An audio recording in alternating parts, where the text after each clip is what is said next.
Welkom allemaal, heel hartelijk namens het Letterenfonds en namens het Stimuleringsfonds Creatieve Industrie in het zonnige Springhouse. We zijn heel blij dat jullie vanmiddag zijn gekomen. We zijn hier natuurlijk voor de presentatie van het programma Literatuur op het Scherm. We gaan een aantal projecten zien, experimenten die dit afgelopen jaar binnen dat programma zijn uitgevoerd. We hebben de mogelijkheid om die projecten te zien, aan te raken, te doen in de pauze en ook na afloop. En tot slot gaan we horen van twee een beetje uiteenlopende stemmen op dit vlak. We gaan horen van Michel Reilhac, VR-pionier, echt een pionier op het gebied van transmedia.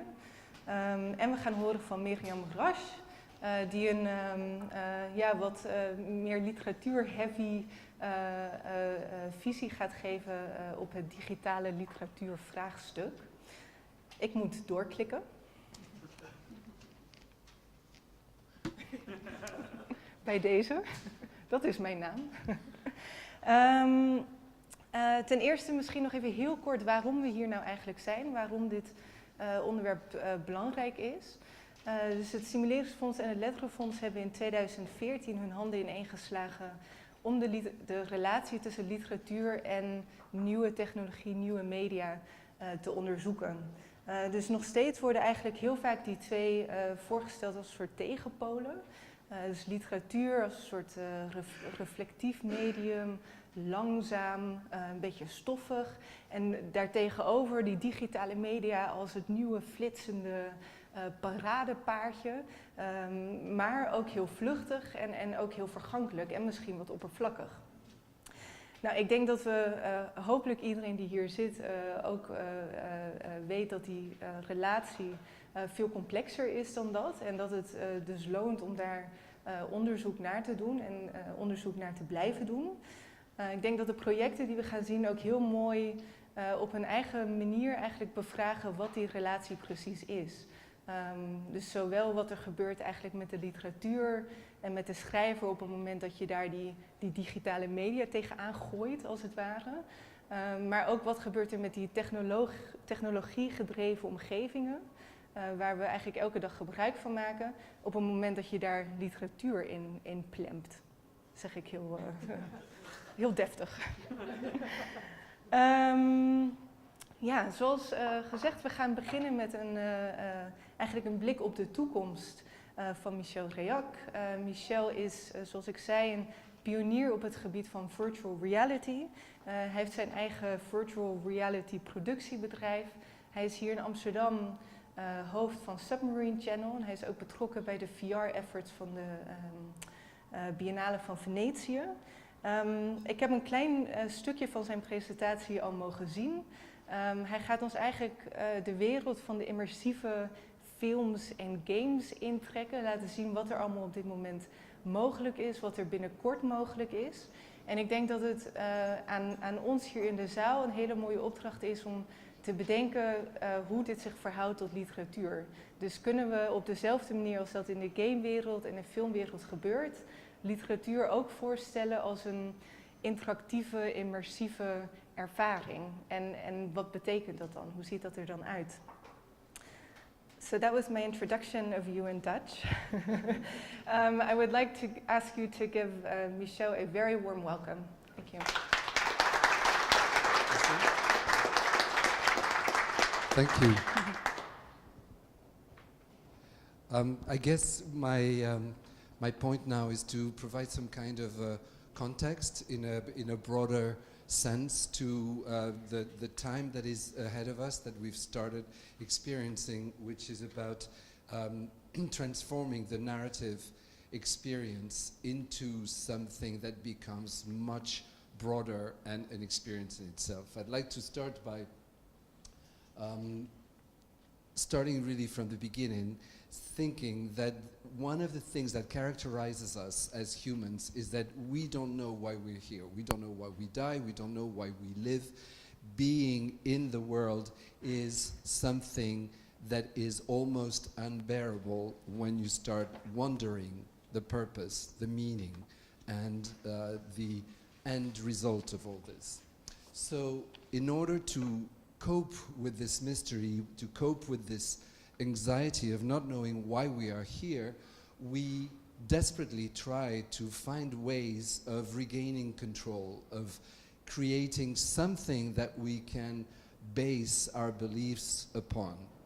And to do this, we try all kinds of things, and but every time the one thing that we have in common in doing this is to try and reassure ourselves so we can survive.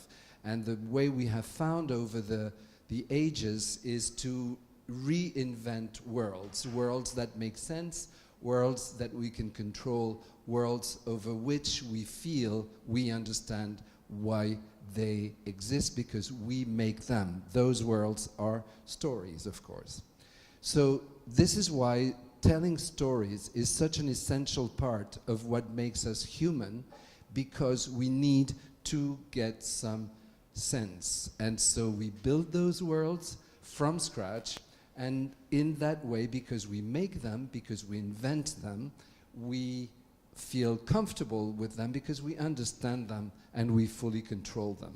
Tom Clancy said this, and this is exactly what he meant, saying the difference between fiction and reality: fiction has to make sense, understanding that reality makes no sense. This is exactly my point. So in order to forget, once again, this mystery of being in the world, in developing stories, in inventing stories, we have been applying this to our world. And in our effort to represent the world, we try, by representing it, to turn it into something we manufacture, something we can understand. We try and turn the mystery of the world into a story. Religions are meta-stories to try and give us an answer. Art, in a way, is also an attempt at creating worlds that we can control. And this has been the case from the dawn of humanity, through painting, through all the different stages of painting, to photography, of course, to film, and today to immersive media, which is our point. So once again, we have been trying through the ages to represent the world, to make sense of the world. But today we're at a point with immersive that is very, very different, maybe, because for the first time, the technology of immersive is about to change the story paradigm. By this, I mean that maybe immersive technologies will no longer just be a mean of representing the world, but it may be a mean to change our experience of the world and actually be in a different world that is both scary and exciting, but this is something we're playing with at the moment. And so for the first time, this attempt, sophisticated attempt that technology allows us to have to represent the world, is becoming maybe an alternative to the physical world, because it challenges the very notion of reality. This is a quote I really like because it comes from The Matrix. I will let you read it.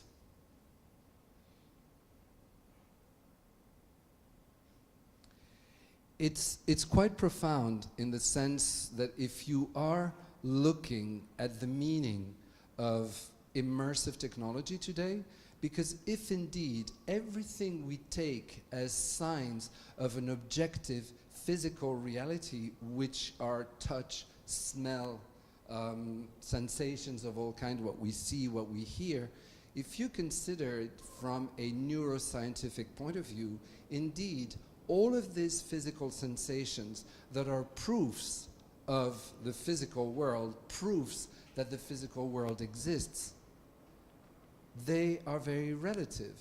Because if you can substitute through a virtual reality the same kind of neurological triggers to our brains, to our senses, then there's no more anything that can um, help our brain distinguish between a physical reality and an artificial reality. So as we go through this in our days today in society, as everything becomes more and more digital, becomes more and more disconnected from the physical dimension of being an object, we crave experiences. And this is why virtual reality and immersive technologies, interactive technologies are coming up, because they really provide us with opportunities to experience things. And this is, I mean, millennials are known to not care so much about owning things, and they give a priority to having experiences. They would rather spend their money in experiencing things rather than owning things. So this was my general introduction to make that point that the immersive technologies of today are truly a way to experience story worlds and offer the opportunity of agency and interactivity so that you can truly experience those virtual worlds as almost real. This may sound all very abstract, but it's not. It's happening as we speak. And there's a convergence both of studies, of evolutions in the technologies that point to the fact that this will be part of our lives in 4 years. In 2023, 2024, there is a growing chance that the phones that we have today, all of us as extensions of our senses, will be replaced by glasses. This may sound impossible. This may sound like something you can't believe in this. It's not going to happen that fast because no one has VR headsets today. I'll get to that point a little later. But if you go back in time and think where we were 5 years ago, if we had known then that we would be so dependent on our phones today, we would have thought, well, I don't want to live that nightmare. That society in which we will do everything through our phones, I don't want it. It would have seemed really scary, and we would have all been really nervous if we had seen how we live today with our phones. So this comes from many different studies, both from financial groups, technological companies, content, creators, and artists. It's not by chance that this is happening. If you look at cinema, I come from cinema, so I use that angle, you know, for my presentation. If you look at cinema, you can see that through a lot of recent films, we have been looking for experiences in cinema.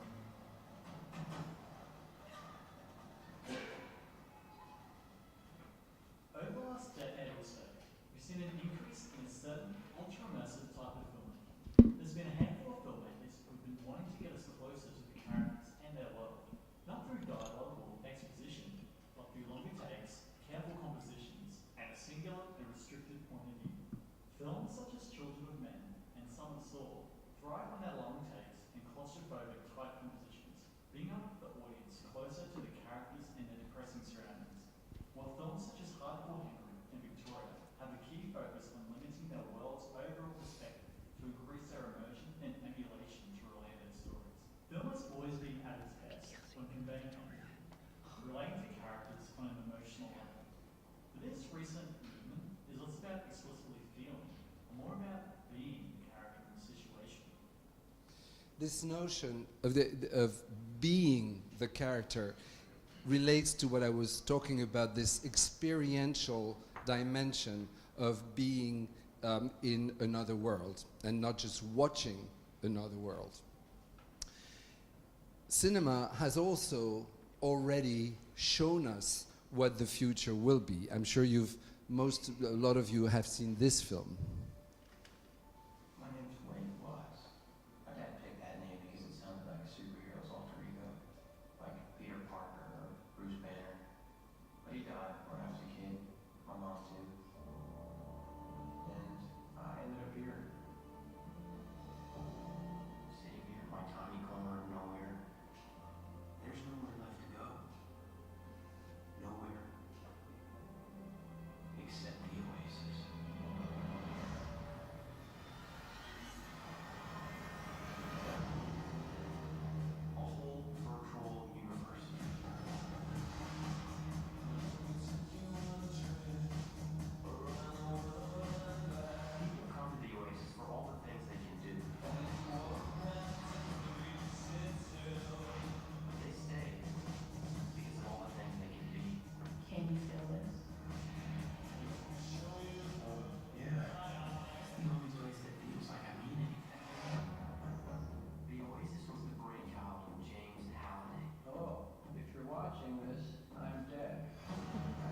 So, the Ready Player One, this film, is a film that was released a couple years ago, and when a Hollywood film shows VR as being so advanced, it naturally creates expectations in the audiences that that's what they should get. If they buy a headset, that's the kind of experience they should get. Feel the touch, that they're completely immersed, they can dance in space, and that it will be that realistic.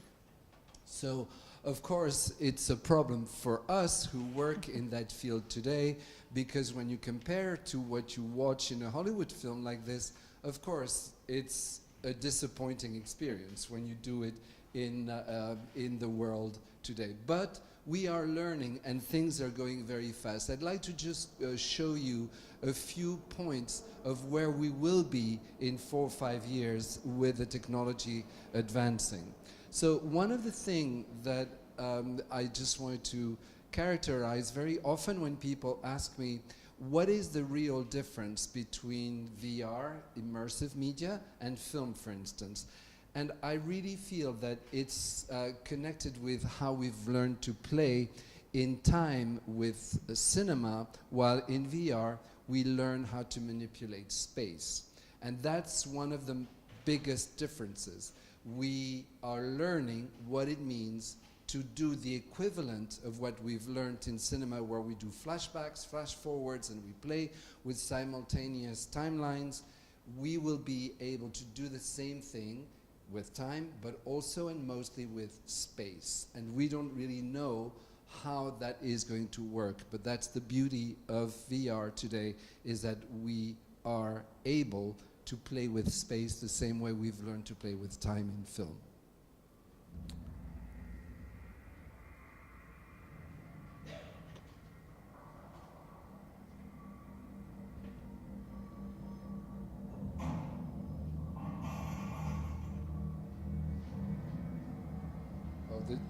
This is super dark, so I'm gonna...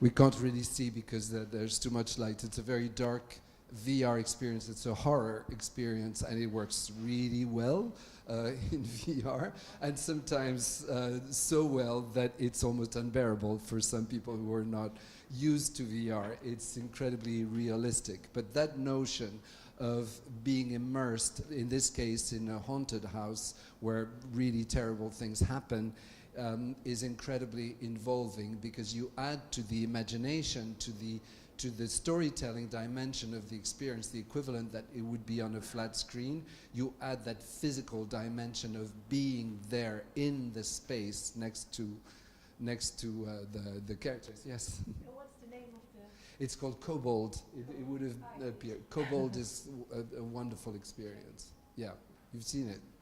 No, but I recommend to see it if you can. Maybe. Yeah.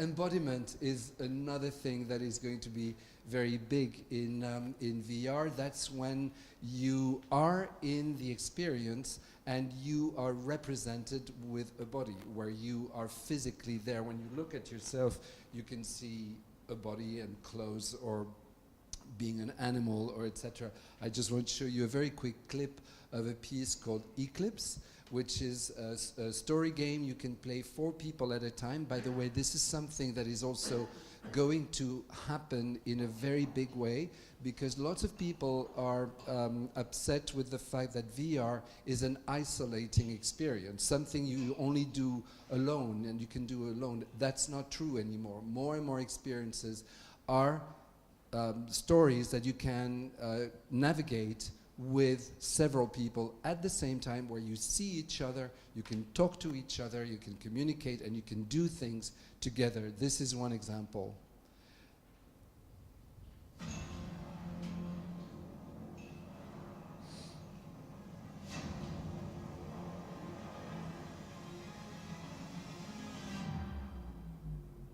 It's a French film.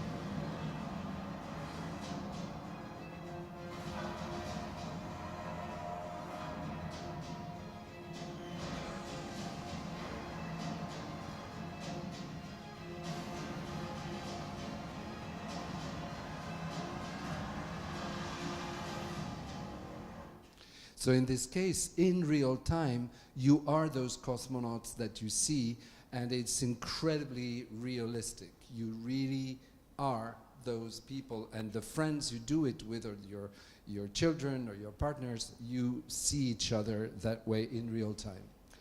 Another thing that is going to be truly powerful in designing stories in VR is going to be the sense of touch, and how you can actually use your hands, your fingers in this case, in a virtual world. Right now, it still is quite clumsy. You can pick up virtual objects, but not to the level of subtlety as this is showing. This was part of the Oculus convention at the end of September last year. I also noticed, though, that the only thing that I thought could fully displace touch-style controller was the ability to use your hands directly, complete with haptics, to interact with objects in the virtual world. And then I didn't think that would happen in the next 5 years, that in fact, it wasn't even on the distant horizon. I still don't think it will happen in the next 4 years, but something interesting may in fact be on the distant horizon. This is definitely a deep research problem right now, but here's a video of one experiment.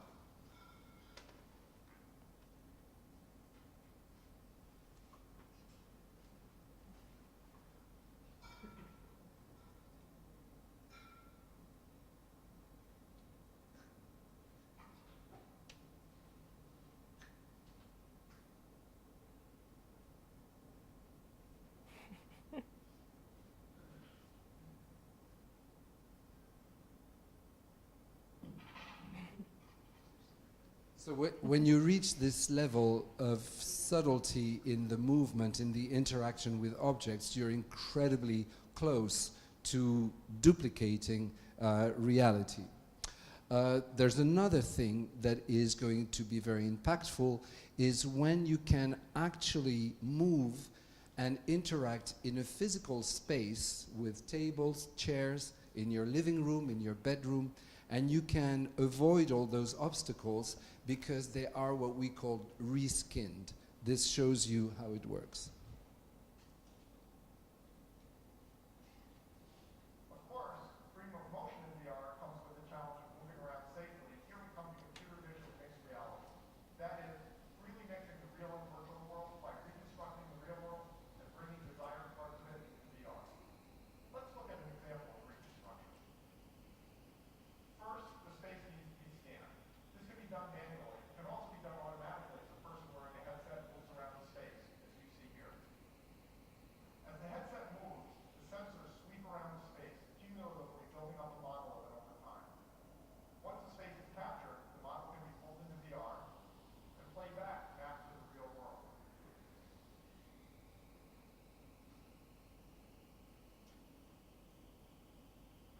It can also be broken down into its major parts. And it can be reskinned.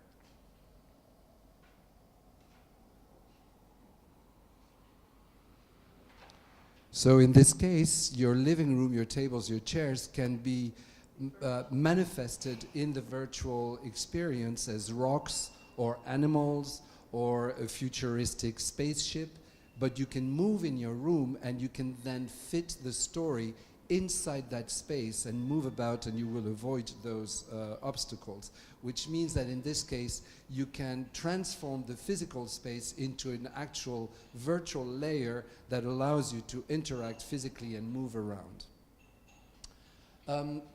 Another thing that is going to be major is if you play games, you know that you're using avatars, and we'll be using avatars more and more. Alexa, Siri, the digital assistants, the vocal assistants that maybe you use with your phone or with your sound system at home, are just the beginning of this transformation of how we're going to be interacting with other entities. Those entities will become more and more visual. And one of the things we're going to be able to do is the avatars that represent us in those in those virtual worlds will look and feel and act more and more like ourselves. They will become doubles. they will become digital twins. And those digital twins that we will have, all of us soon, will be able to interact with each other, which means that more and more tasks will be performed by our digital twins so that we don't have to do it and they can do it automatically, simple tasks, and they will be able to interact with each other. To give you a sense of what this will feel and look like, this is the last presentation by the Director of Technological Innovation at Oculus that we saw before. Truly lifelike, real-time virtual representations of real people, which I didn't think would land within the 5-year horizon. That may still prove to be right, but this may be another case where I was insufficiently ambitious, because the rate of change is accelerating here too. Consider the face tracking video I showed 2 years ago. Now contrast that with this.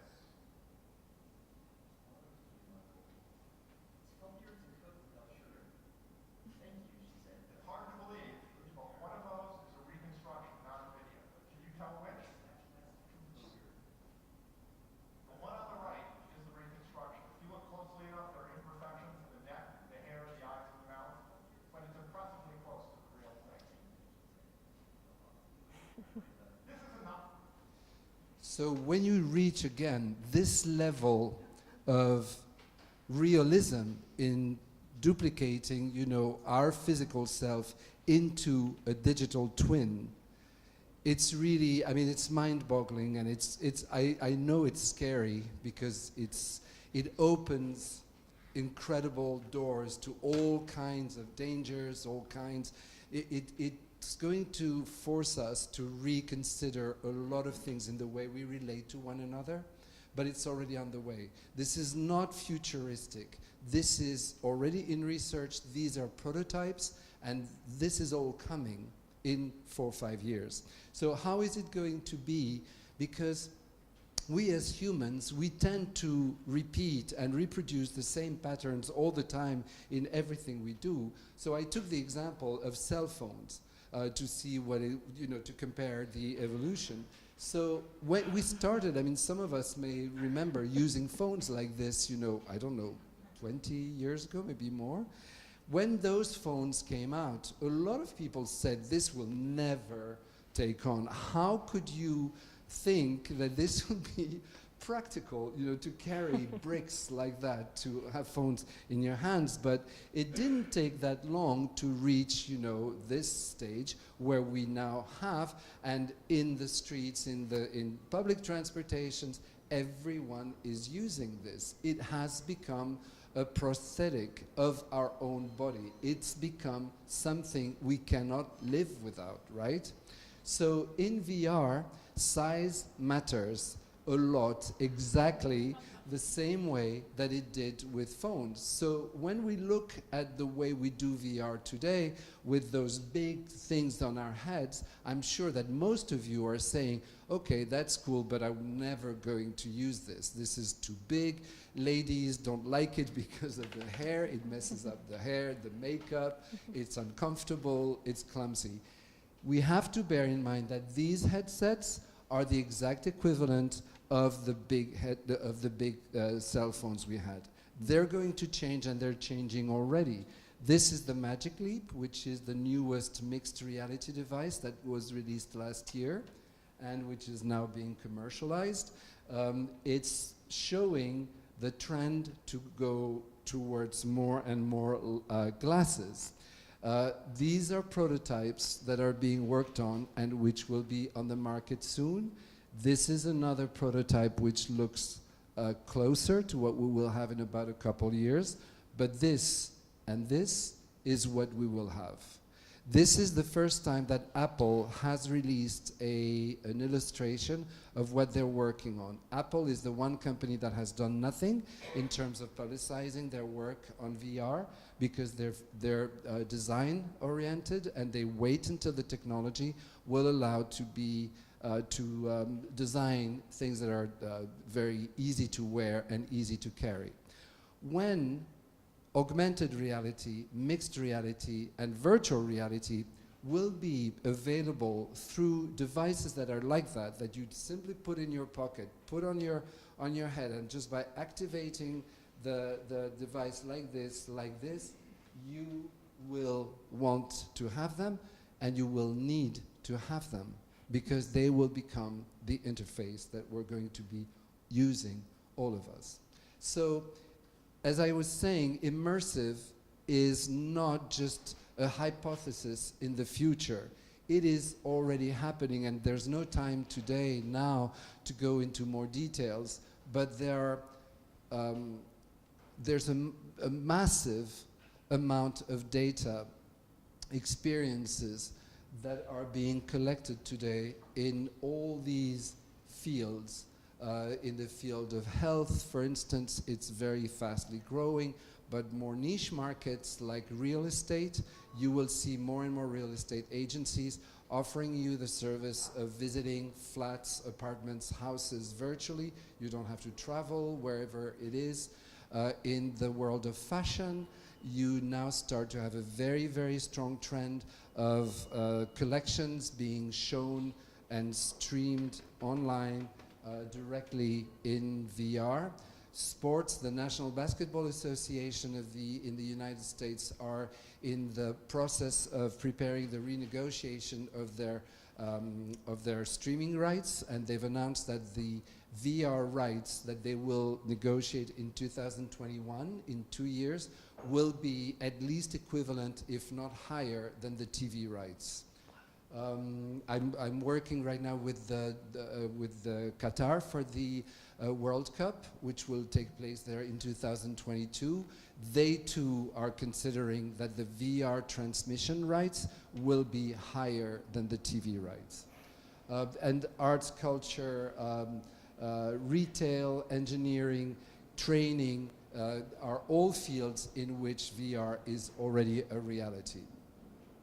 So I took a long detour, but just for my conclusion, I was privileged to try the Line 3 experience that you will be hearing about now, and I was really amazed at how even a field like literature, that to me was probably the furthest away from interactivity and spatialization, I was blown away by how beautiful and poetic the prototype that we saw with Susan like 2 weeks ago on the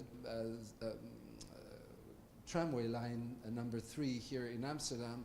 I loved how literature, words, sentences, poetry can also become spatial, an interactive experience, and in the process be enriched and be a full experience. I just loved that, and I can't wait to hear the full description. So there's ping pong we're going to hear about, and hen in hele lichte. And what? It's not right? There's one L too much. Oh, there's one L too much. Oh, sorry. I'll correct it. And yeah, and so this is just as an example showing us that this notion of immersiveness is so prevailing, and it has so much potential and creative potential that I personally find it super exciting to see those examples, and this program that we're witnessing today is one sign of those directions where it can go. Yes, of course, it's scary.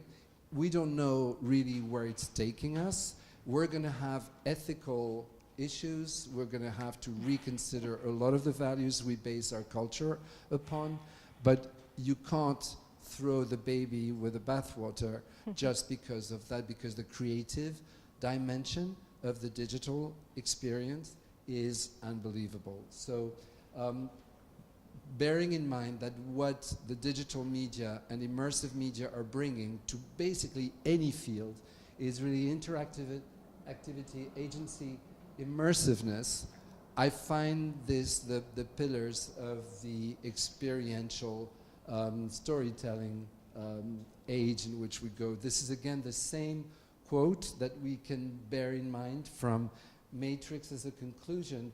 And as we are going through this phase of inventing a real language, as we're going through the unknown of failing, learning from our mistakes, and truly inventing a new art form, which is this experiential art form, I find this a privilege to be in that time and be a part of this process of inventing, which is what you are doing with this program. So don't hesitate to try, because very soon, in 4 or 5 years, it's going to be mainstream, it's going to be codified, and it's going to be so much a part of our life that it will feel completely natural. Enjoy the moment when it is still the unknown and still something that triggers our creativity. Thank you very much.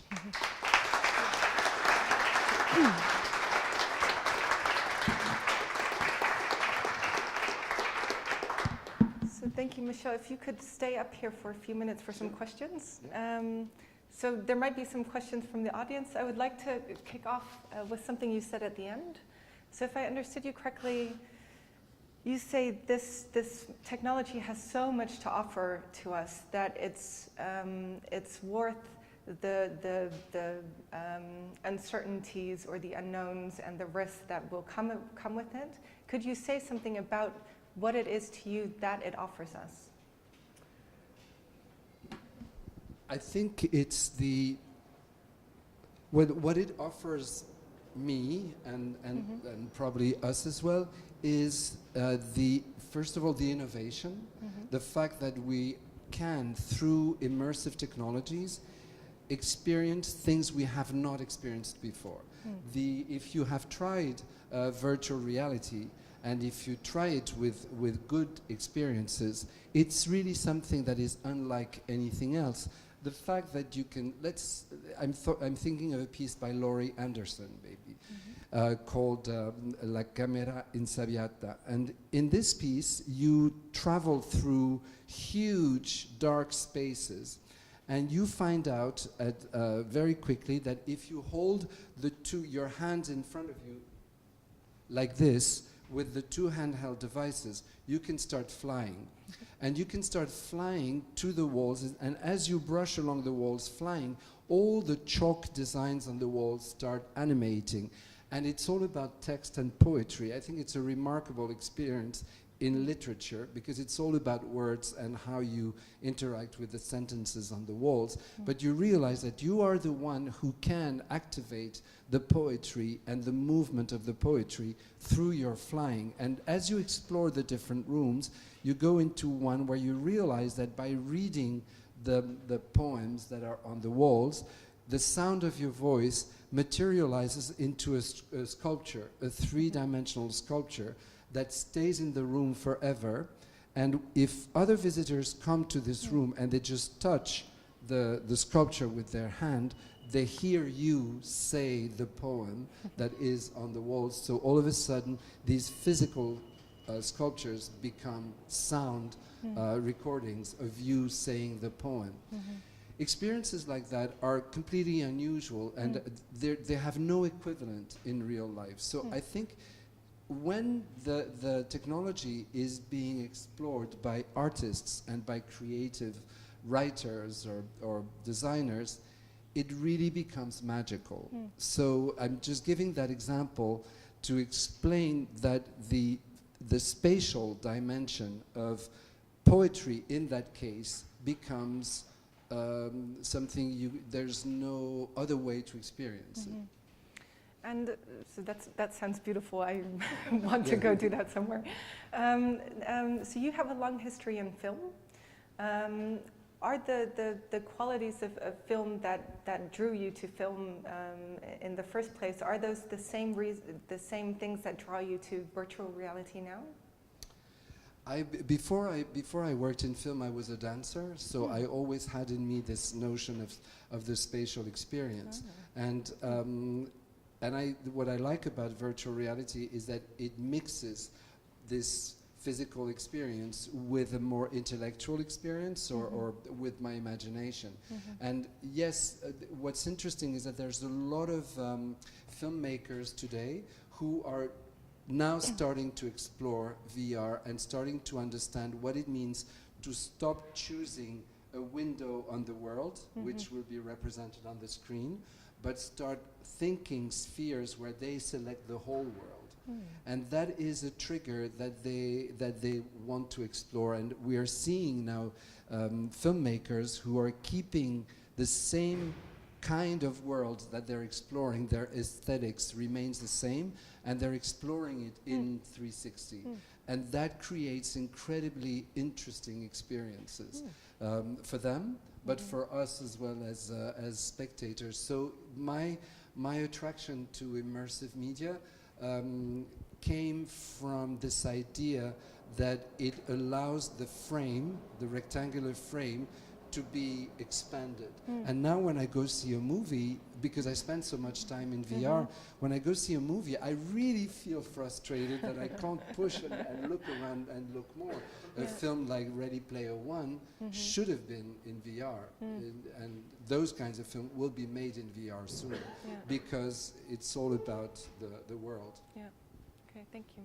Are there any questions from you people? Yes. I'm going to see if this gets far enough. Yes. I'm almost there. Hey, Michel. Hey. Hey, good to see you again. I was interested in your perspective when it comes to 360-degree cameras and 3D. You know, so what we see now and what I see around me is that there's now becoming this kind of hybrid between 3D and 360, like the 6D cameras where you have depth to a certain degree. Do you think that is valuable, or do you think we should totally jump into 3D and just use volumetric, that kind of stuff to get the real immersive experience? Or do you think that 360 cameras, for people who don't know it, that's just filming around you, and then 3D is more like you can look around things as well? So there's a difference between 3D and stereoscopy, because the current cameras, they film 360. So a VR camera is actually a set of a certain number of cameras, and you can go from 2 cameras with a fisheye lens to up to 32, 34, 36 cameras, and sometimes more in one set.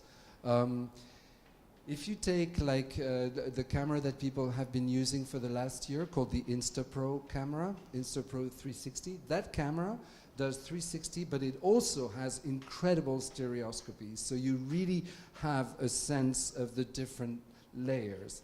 But the thing you're talking about when you talk about volumetric capture, it's no longer filming, it's really scanning. So, and that's the new forefront of filming in VR, where you will be, for instance, filming this space in a volumetric capture. So like we saw in one of the examples, it's going to be rendered in VR, and then you're going to be scanning the characters and the sets so that you can go around the actors and the performers. For instance, to illustrate this, is that in the first generation of VR, called 3 Degrees of Freedom, my freedom as a viewer is only this. I can move my head like this, I can look around, and I can look up and down. So my freedom in VR is really restricted to just watching, which it means that if I'm looking at this object in the VR world and I want to get closer, the object is going to move with me. The whole VR world is going to be like a bubble centered around my head, so that I can never get closer to an object in it. So it's a bit weird because it's not very realistic.